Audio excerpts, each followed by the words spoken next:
உங்களுடன் ஸ்டாலின் வீடு வீடா இந்த அட்டையை எடுத்துட்டு வருவாங்க. இதுல என்னன்னா 46 பிரச்சனை வேற கிழிஞ்சு போச்சு. ஸ்டாலின் ஆட்சி பிடித்தா இருக்க மாட்டேங்குது.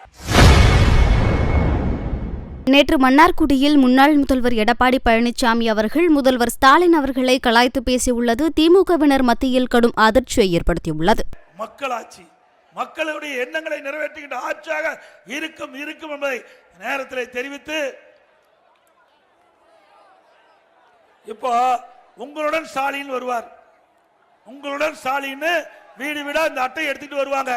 இதுல என்னன்னா 46 பிரச்சனை வேற கிழிஞ்சு போச்சு.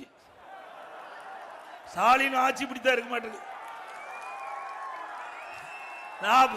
46 கோரிக்கை அடங்கிய மனு கூட கொடுத்து, இதுல உங்களுக்கு ஏதாவது பிரச்சனை இருந்தா அந்த அதிகாரி சொன்னா அவர் 45 நாள்ல தீர்த்து வைப்பாராம். ஏங்க இது நடக்கிற காரியமா? சரி, 4 வருஷமா என்ன பண்ணீங்க?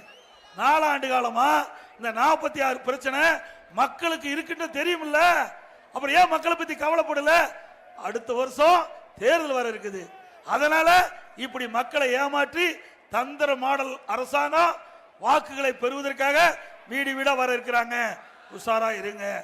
இன்னொன்றையும் சொல்றேன், எதிர்கட்சி தலைவராக இருக்கும்போது ஸ்டாலின் இதே மாதிரி ஊரூரா போய் மக்களை அழைச்சி அந்த ஒரு திட்டல அமர்ந்துகிட்டு மக்களை முன்னாடி அமர வச்சு மக்களிடத்துல,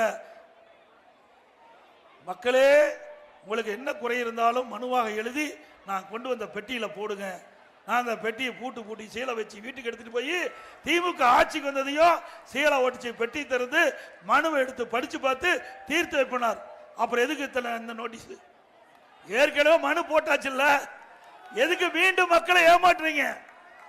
ஆக திரு ஸ்டாலின் அரசு மக்களை ஏமாற்றுகிற அரசு என்பதை மட்டும் நினைவில் வைத்துக் கொண்டு வருகின்ற சட்டமன்ற தேர்தலில் அனைத்து இந்திய அண்ணா திராவிட முன்னேற்ற கழக வேட்பாளரை வெற்றி பெற செய்ய வேண்டும் என்று அன்போடு இந்த நேரத்தில் உங்களை வேண்டி கேட்டுக்கொண்டு,